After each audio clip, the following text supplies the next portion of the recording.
You're listening to a conversation with TJ Wetzbarger, the owner and operator of Supreme HVAC in Northern Colorado. As always, if you want to be updated when different parts of episodes are released, you can be sure to like and follow us on Spotify and YouTube. Thank you for listening.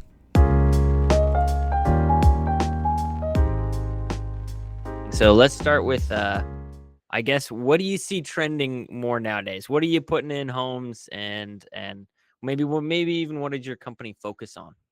I don't know that we focus on anything other than what the homeowner needs and what's right for every homeowner. The industry is definitely trending heat pumps right now. The utility companies have made some pretty substantial rebates available, and so there's a lot of people that know about them, and there's a lot of people that don't. And when they find out about them, they are all about it. And so heat pumps is definitely a huge part of my business right now. Okay. Yeah. We still do some standard stuff, but like gas furnaces. Yeah, I mean, and even in dual fuel heat pump, like there's. Yeah. Well, like you said, part of that, the whole market is changing towards heat pumps for a couple of different reasons. One is the really good incentives that utilities like Excel and other local utilities have put out. And two is, depending on where you are in the country, of course, a lot of people are more of the mindset that they want to be cleaner with their energy, right? So they want to transition from maybe a gas furnace, want to get rid of gas, okay, great, to cold climate heat pump with electric backup, perhaps, or no backup, whatever it may be. So it's twofold, the incentive piece, and some people just want to transition towards a cleaner form of energy. And Absolutely. I think there's also another piece, because not everyone wants to go to a cleaner form of energy, or they just don't care, right? Which is fine. But you can also, people who don't want to pay a bill, right? Going electric can allow you to do that, because now you can get solar and all these wonderful clean energy pieces. Even if you don't care about the clean energy piece, you can still go that direction, and then it can be a healthier home, right? As well as now you put solar on your roof or buy into a solar farm or whatever, and now you don't have to pay anything on your electric bill, or very little. And Independent. something that goes missed very commonly too is it can increase the value of your home as well. So when you go to sell your home 5-10 years from doing all these changes, you put a really nice heat pump in, you've installed solar, now your home's worth a decent percentage more. And I think that's not taken into account as nearly as much as it should be. Yeah. And the more knowledge that everyone has around this kind of stuff, the more that will actually help home prices and buying, the homeowners or potential homeowners that are out there looking. If they know what they're looking for, all of a sudden now they're like, I don't want that house because it's inefficient. It wasn't built well, right? All these things, and they know what to look for. So it comes back to this education piece, right? Where if I have actually a lot of trouble looking at houses because, of just the knowledge and stuff, and you can see all the pieces. But at the same time, I at least know what I'm getting into if I'm buying a house, right? I know that this needs to be fixed. The insulation needs to be improved. It's leaky. The HVAC system isn't done very well. All these things, so you can know before you buy it what you're going to have to put into it to bring it up to a standard. And I think a big thing that I notice is the curb appeal of insulation, air sealing, new windows is not as sexy as, a new kitchen and a remodeled bathroom and stuff like that. So, But if you can make the argument, which I think you would probably agree, TJ, that the comfort piece, this is going to impact you directly, like how you feel when you're sitting on your couch during the day. I think that drives it home the most. That's the biggest selling point. When you can correlate it directly to how the homeowner is going to feel when they're sitting in their home, I think that probably could be the biggest impact driver. It definitely makes it more personal. And I think times are changing in the fact that, my wife does the same thing that her parents did, and we turn the thermostat down when we're not home. And that's just not the way things. Technology has improved. Correct. Yeah, of course. Yeah. It's smarter than us. Yeah, exactly. You're not wrong. Knows.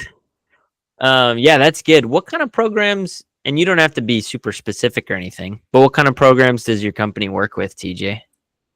So I work with Eris on a couple different things, and we do. Trying to figure out how to word There's it. some income qualified Yeah, some program, market right? qualified. And then market rate Market rate. utility programs. Yep. And larger utility programs like Excel, they have a gigantic rebate program that we're involved in. Honestly, though, every utility, at least in Colorado, seemingly is trying to develop some sort of incentive program for contractors and homeowners alike. So, like TJ said, he does a lot of work with us over at Eris. So, ranges anything from income qualified to market rate to just standard utility program. But it's I'm sure you could speak to your experience with those programs, but I think it's probably been a pretty beneficial thing for your It's business. been a huge thing for me, and I'm very blessed to be a part of what I'm a part of every day. So, like we talked earlier, in the heating and air conditioning business, there's ebbs and flows, and it's kind of hard to staff a business that way. And like when 4th of July hits and it's 102 degrees for the first time of the year, and everybody's trying to take a barbecue day, and nobody wants to work. You've got, what am I trying to say? Well, if you can't have the right amount of staff for those increases because it's all of a sudden, right? That's got to make it a little bit harder to manage a business. Correct. So something with, and correct me if I'm wrong, but something with like a program gives you a more steady amount of work, so you can have that bigger staff that could handle those larger spikes. It's more even workflow. I mean, there's nothing consistent about the program either. Right. But I mean, in the fact that I've been able to keep more people busy without like, hey, we're gonna sweep the shop for 8 hours today. That's how we're gonna get through the work day. For sure, which is not profitable. Exactly. So it's been a really big blessing in my life. Yeah. Yeah. And so obviously a lot of benefits with programs. Have there been any difficulties working with utility programs, anything like that you've kind of had to work through? There's always going to be things that evolve, and that's fine. I think some of the challenges that we've run into is I'd say maybe payment terms can be payment terms has effective. definitely been a thing. That's not even my biggest concern. I think my biggest concern is like just knowing what to expect from the get-go. So like, as things are evolving, which is always a positive thing, there's just more paperwork, more documentation, Higher standards, and then when things change, then they expect the jobs that have been done for 3 months, those to be implemented from 3 months ago. And it's like, I can't retroactively. it's really hard to, and then you gotta call the homeowner and go back. And and the hey, thing we is, forgot to do something. for sure, with those programs, you as the contractor, you don't really have much of a say in how those changes are implemented at the utility level. If it's made at the utility level and now it's implemented into the program, if you want to be a contractor in that program, you got to get on board. Yeah, and that can be frustrating. It can be, and once again, it's all about image to me. So like, I don't want to call them 3 different times every time they change the rules or regulations and be like, hey, when we were there, we didn't gather this information. And that's probably okay once in a while, but when you have to call the same homeowner 3 times, so if the utility is going to implement a change, and not necessarily a utility, right? Or stakeholder, whoever it may be. Because a lot of times what we've found with utilities is it's once a year. Right? They're going to make that change once a year, and then you go on. But there are other I don't know if you want to call them more nimble programs or whatever you want to call them, where they can change things more often, and that tends to be a bigger issue, right? And I think one of the biggest things, and this might help, right, is if it's changed, it's from this day that it changed. Forward, yeah. Right. It's not going back. You can't go back because you've already done that work, right? That doesn't Yeah, make no any sense. grandfathering, or you are grandfathering. How does that work? How does a grandfather work? I do want to bring out something positive though. Like honestly, all the work that we've done through the utility companies and all the different programs, it's very detailed. So I'm expecting that on every job, and it's Exactly, not yeah. even all the installs, so to speak. It's every call. Like, I need photos of this. I need Totally. photos of that, Mhm. and it's made us a lot more thorough. And you can Keeps quality high. I totally keeps agree. quality high, and like everybody knows what to expect that way, Mhm. and what's Yeah. expected of them. It now allows you to set a much higher standard right off the bat. Correct. Yeah. Well, it's also not it's the boss making me totally. do Yeah. this, right? It's so that I think that can be really useful too, because like, hey, look, this isn't necessarily me. Yes, I do agree with this, Correct. right? But we Deploying have that to program. because There of you go. this Yeah. and my stuff, right? Like, I want you to do it, but also we have to because the program says, or we don't get paid, or it takes longer to get paid, or we have to do more work on the back end, whatever happens, right? Yep. So all of a sudden But now that's it's just definitely been nice. a really positive note. Is like Absolutely. back to the training piece. It's like not only with a lot of these programs, they're not installing basic stuff, so it's escalating my whole crew and the fact that like we're doing these high end systems, and not all of them are the same manufacturer, and they're getting it at a much faster rate than if they were to only see it once a month at a different shop. Oh yeah, if Yeah. you're implementing that process off the bat, you're putting your new guys leaps and bounds ahead of a new guy at a different company that's not involved in that type of thing. So Yeah. they've already made that. You're making them more valuable right off the bat. Another, and I don't know how this is going to tie in, but another really cool thing about like my clientele, if you will, and my business is the fact that we do a very wide range of things, from boilers to remodels to very specific, like all electric changeovers, Heat pump boilers, heat right? pump boilers. Yeah. Air to water boilers, which we have here at the training center, which is super cool, Yeah. right? And you actually put that in. I And was that lucky enough to put it in. yeah, so that was really cool to see all that come together, and that was something that was new, and we did get help from the manufacturer to make sure that everything was doing it right, Dialed in. from Arctic, and they were very, very helpful, and even came out here to make sure that all the work was done correctly, which made it better for you, I think, because then you did it correctly, Yep. right? It's like, hey, this is from the manufacturer. I know I did it this way. And it's just, I know that was kind of a tangent, but Yep. like No, it's a good. really cool piece that you guys do that, we can kind of brag on, I guess. Absolutely. Yeah. A new Yeah, technology. And back to the training, I know we keep tying back to different things, but like for me, even if I only have a certain amount of service calls and there's no installs, like I'm gonna send my new guy with Omar, for example, or with somebody more experienced to get that experience, because you don't get that at every shop. Like if there's Yeah. no installs that day, you're going home.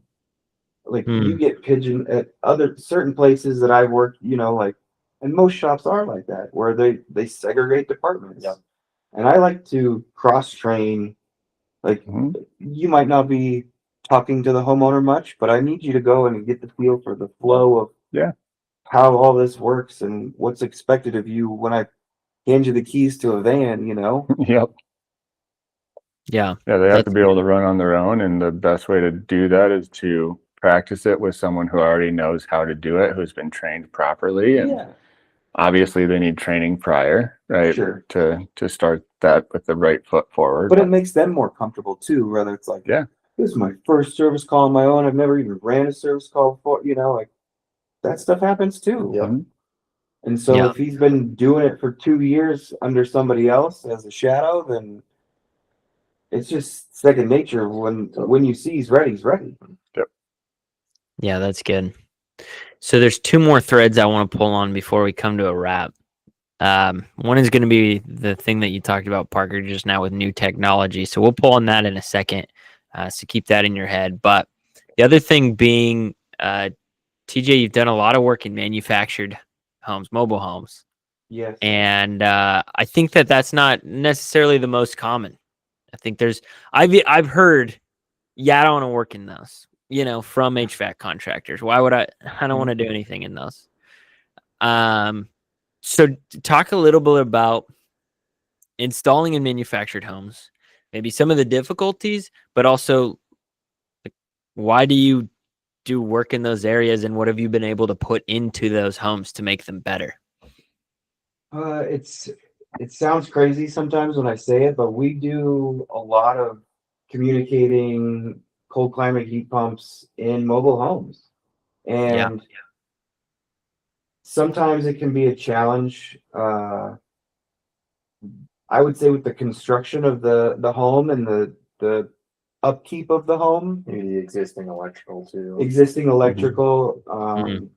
not all of them are natural gas, I mean, there's a lot of variables, but for the most part, and I know you're going to get this later too, but the furnaces have to have a very specific UL listing to go into a mobile home, and they're not quite up to speed with where the big names have already gotten to, and like the quietness of the operation and the technology of the blowers, and They're still behind. they're just a little bit more Yeah. behind. And I think Which that's is kind of interesting, right? Because generally in these parks, the units are pretty close together, so you would think that they would be more quiet, you would They have think, to be, right? yeah. So that can be a really important piece in that. If all of these units have like the same loud outside condenser, right? Then all of a Indoor sudden, units. then all of a sudden, like this, it's a different feel in that park potentially. So it will be cool to see them catch up, and maybe it'd be cool to see them get ahead. Yeah, I think while I'm thinking about it, one huge thing that's been a challenge with mobile homes is filters and Mm.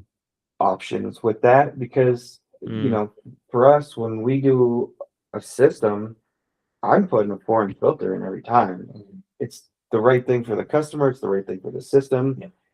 And in mobile homes, there's just no options. And the fact that, yeah, the filter's in the door. If you wanted to upgrade it from the hog hair that Yeah. comes with to the Yeah. paper pleated, if you're lucky enough to get a door that'll fit, two 16 by 20s, that's great. But then, You're very restricted in what you can put in there. correct. And it might not lead to what you would ideally want in that system. Absolutely.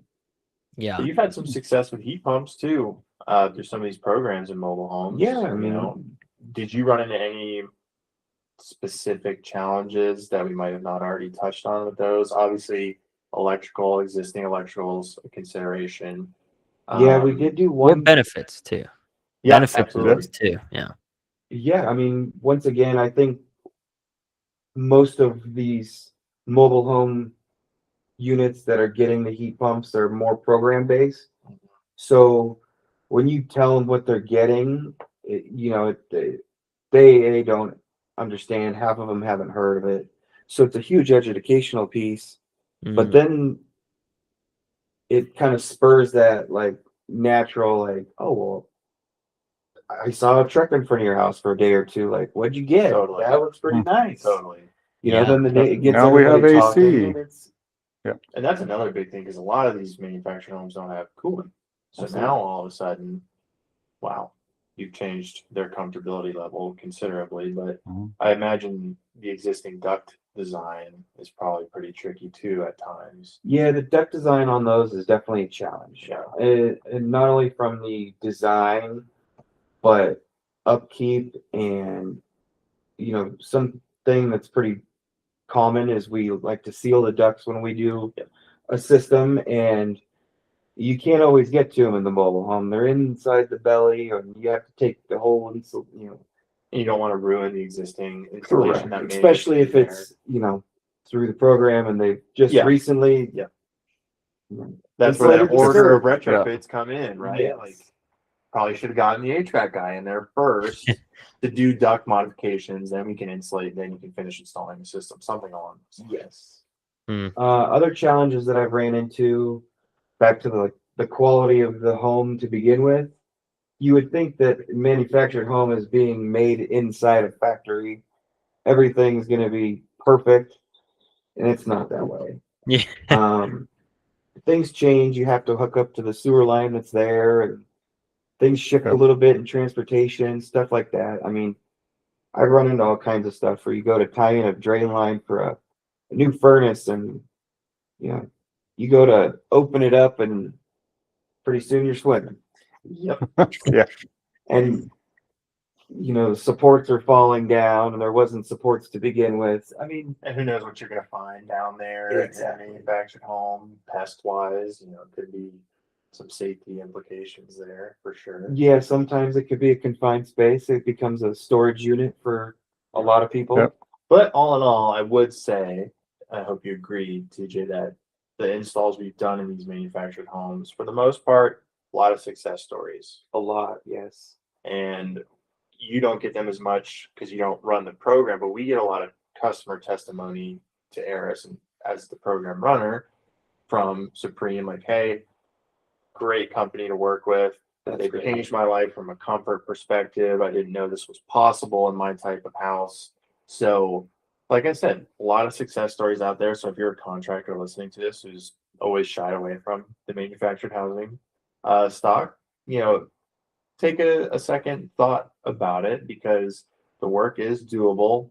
We have a live example right here, and it makes a big impact in their lives, because a trend that we see as program implementers is that housing stock is usually left behind because not a lot of people want to work with it. They're not trained to work with it. So they get usually the bare minimum of what can be done comparative to a site built home. Yeah. Yeah, that's good. I think we'll wrap on this second thread of new technology. Specifically, TJ, one of the things I think you do really well, and with your company, like we were even talking about with the air to water, is like let's put it in. Let's try it. It's a new thing. Was that the first one you did? That Of was those? the first one I did. I think it's been according to Arctic, that's the first one in northern Colorado. Yep. So Oh wow, that's awesome. And you're Yeah, I like, think let's the do At it. least the first in a training center, maybe in the country. Well, as TJ was saying, that air water heat pump he installed is more than likely the only one installed in northern Colorado currently. And in my discussions with the manufacturer at Arctic, it's typically the couple hundred of these, but they're way out west in the mountain towns. And like I said, a couple hundred, that's still not a large population in terms of how many people actually live out there. So these systems are still very unique and uncommon, but we can attest now that it's live and operational in our training center. It is a very viable option for a boiler swap, or if you're just someone who wants to implement an in-floor heating system into maybe a new build or retrofit an existing home. It's a very efficient and high performing solution, and we've had a lot of great success with it. It's starting to get a little bit colder here in Colorado, so we've actually been able to turn it on, and it works great. Yeah. And I think it's really cool that with those, so forever, right? If you have a boiler, you cannot have AC unless someone puts Correct. this giant It's a duct huge system in your benefit. attic and all this stuff, and it's super inefficient that way anyway. You have the air handler in the attic, right? And then we got mini splits, and then that can help, but we still see these brand new units that are in the attic that are forced air, and to me, it drives me nuts because I see it and I'm like, that is so inefficient, right? The ducting isn't insulated right. It's not sealed. We have this huge box that is just sitting here, sucking up attic particles, insulation particles, spreading it around the house.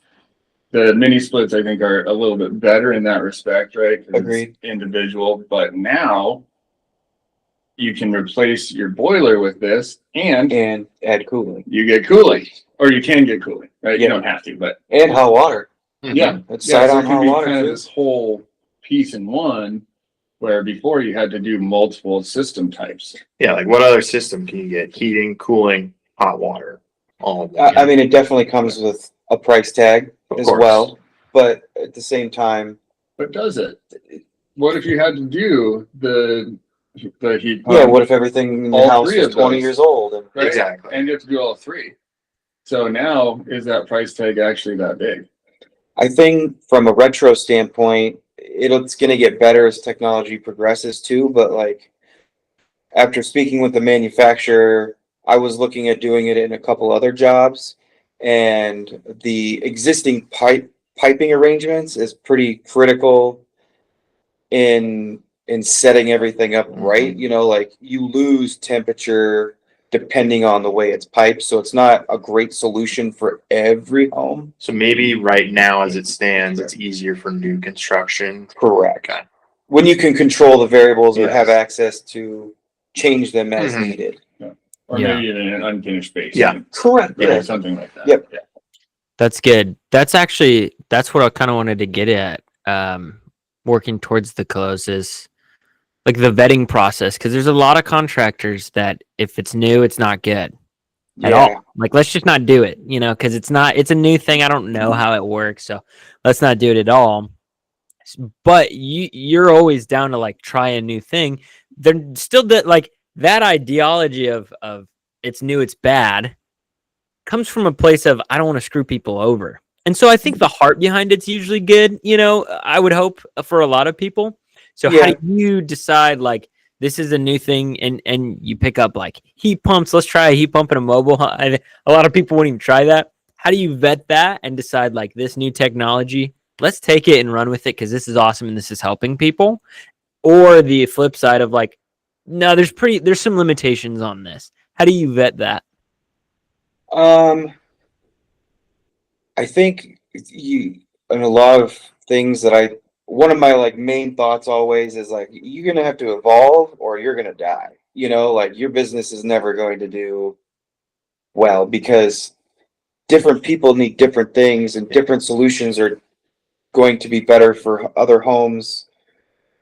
And so You can probably also, as part of that decision tree, right? There are people who want the newest technology and who are willing to try. yes, Right. absolutely. So that would probably be a good one. Like, oh, you want to try this? Okay, great. Because maybe it's a technology that you haven't seen in action yet. Mm-hmm. And so you want to try it. And someone is like, I want to try that too, because it looks cool. I can do that. It's pretty crazy to me to tie back to the utility companies, how they've incentivized people with the heat pumps as of the last year for sure. Yep. This year they've made Rebates here. triple rebates, Yep. stuff like that. Yep. And as a guy that's been in the industry in this market for 25 years, like heat pumps were very, very rare. Mhm. It was mostly electric homes. It was more efficient than a baseboard heat at that point, but with how predominant they've become, there's still a lot of contractors that don't understand them or don't know how to wire them or set them up. And Well, that kind of leads to what I was going to say. It was like the last piece of this as to why you're able to jump into new things is training resources, right? yeah, Like by you being connected with Eris and Blue Sky and everyone in our Powerhouse. kind of world. Arctic Yeah. and We're Windsor. able to provide you additional training resources or maybe connect you with someone like the manufacturer to get you specialized training that maybe the typical outside contractor wouldn't have access to. yep, They do though. They they do. do. Everybody has. Right. Yeah, Come to Blue Skies, Yes. you have access. Yes. But you take advantage of Exactly. Yeah. and I embrace it. yourself and your team. I mean, that's a big thing for me is like, we have to like keep up on things because there is nothing worse than going to a home and you've been down in the basement for 30 minutes and the homeowner comes down there and they're like, are you almost done? What did you find? And it happens to every new tech. For and sure. you're still lost. You're like, I've almost got it. 3 hours phone left. trying to Yeah. get Yeah, you're on the phone and it's an awkward situation. So like for me, that's been a huge motivator, and I don't ever want to be in that shoe Yeah. again. Yeah. Like I want to go in there with confidence. I want to go in there with experience. You want to always be able to answer those questions. Mm-hmm. Correct. Yeah, that's Awesome. good. Yeah, that's a great place to land. It's good practical advice to contractors and company owners like yourself, and working with programs and working with new technology and home performance in general. So that's awesome, TJ. Thanks for coming on. Thanks We for having me. appreciate Yep, you. thank you, TJ. And then maybe in the future, as more new technologies and all that good stuff comes out, we'll have you back on, and we'll just have you install it on the podcast. We'll just talk every little thing. So now he's connecting a red wire, talk through that process. So yeah, that's awesome. Thanks for coming on. To everybody listening. To everybody listening, you can always again follow us on Spotify or YouTube to be aware of new episodes coming out, and a lot of two-parters as we have these conversations with people. There will often be part 1, and that's more introductions and getting into it, and then part 2, and we get to some different topics, as it was with this episode and Amanda Hatherley. So make sure you stay connected to get both parts of that, and thank you for listening.